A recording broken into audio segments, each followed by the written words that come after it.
Hello students, how are you all doing today? I hope everyone is fine at home and doing well. My name is Jennifer and I'm from St. Paul's High School. Today I'll be teaching you geography. Our next chapter, that is a third chapter in geography, that is comparing map and a globe and also field visits. So students, before we start a new chapter, let us revise some points from a previous chapter. So students, in our previous chapter we had learnt about gratitude. I hope everyone remembers what is gratitude. Let me repeat the definition of gratitude for you. The definition says the network of intersecting lines of latitude and longitude is called a gratitude. The latitudes and the longitudes together make a gratitude. These are also imaginary lines on the earth but is drawn on globes and maps for reference. The gratitude of latitude and longitude lines is an angular measurement system. We had also seen how to use a gratitude. We had seen how we can make use of latitudes and longitudes to find a certain specific location on a map. You also know that latitudes and longitudes are expressed and written in degrees, minutes and seconds.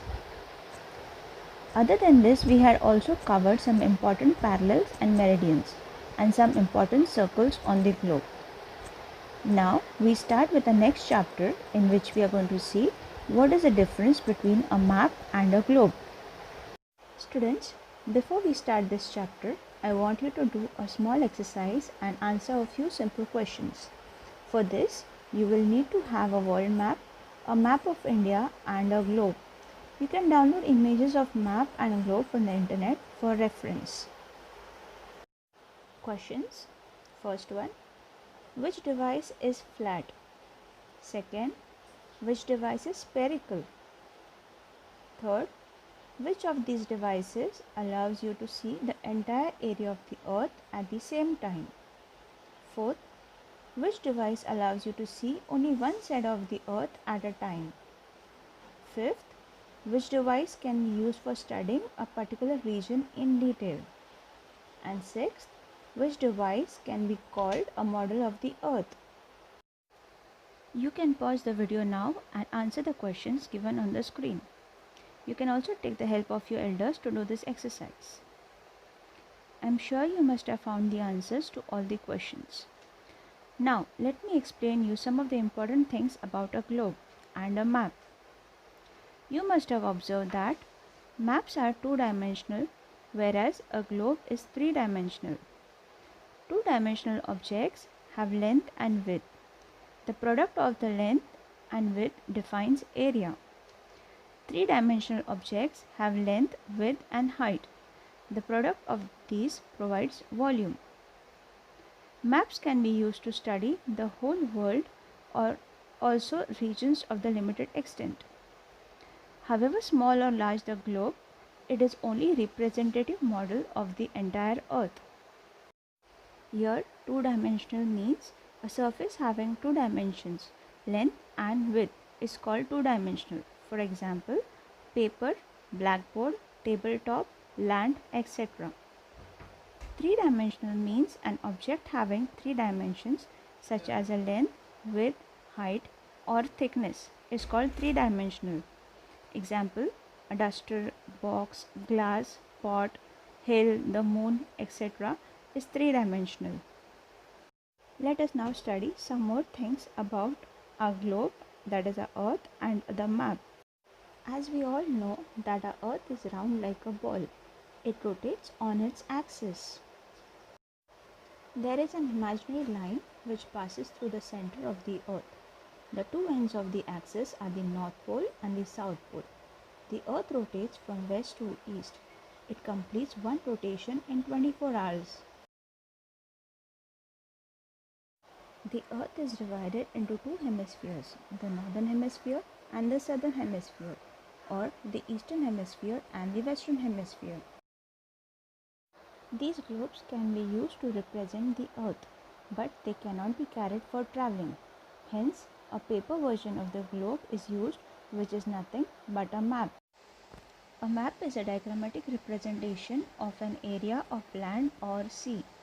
Specific things on a map are represented using special symbols. For example, The state capital is shown as circle dot, while a sea route or international boundary like this. Now each map has a scale which is a ratio of the distance on the map and ground. See here, 1 centimeter is equivalent to 50 kilometers. Can you calculate the distance between x and y? Measuring with scale, we found that the distance is 3 centimeters. Therefore, the actual distance is 50 into 3, that is equal to 150 kilometers. Maps are drawn on sheets of paper and help in finding a location of different places. As we know, there are 4 cardinal directions: north, east, south and west. They help in locating places. Now students, let me show you an interesting thing.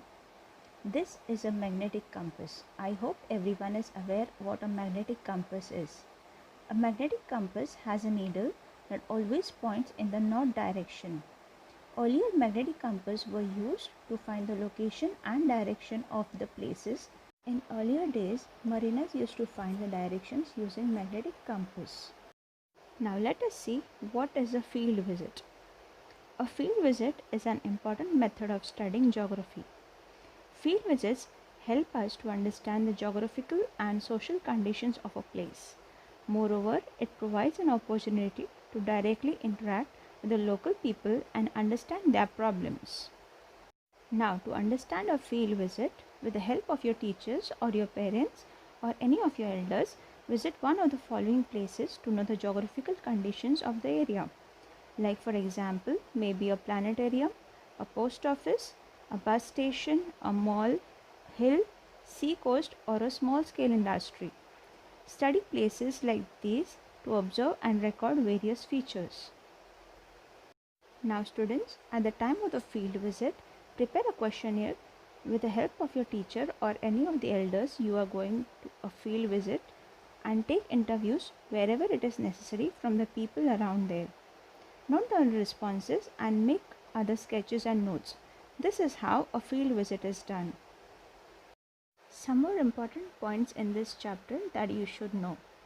In order to draw a map of the whole world, first a wire globe is prepared. A source of light is placed inside the globe. Then the projection of the wire graticule is obtained on paper. This projection is used to draw maps. Thus, a graticule is essential for drawing the map of the earth or any part of it. That is how a two-dimensional map is obtained on a paper from a three-dimensional globe. You can see the image below. Here, figure 3.2 shows Eartha. Eartha is the largest operational globe in the world. It is housed at Yarmouth in the state of Maine in the United States of America. The rotation and revolution speed of this globe is maintained as per that of the Earth. So students, we have almost completed with this chapter, comparing a map and a globe, and we have also seen what is a field visit. So students, that's all for today's chapter, comparing a map and a globe. Thank you.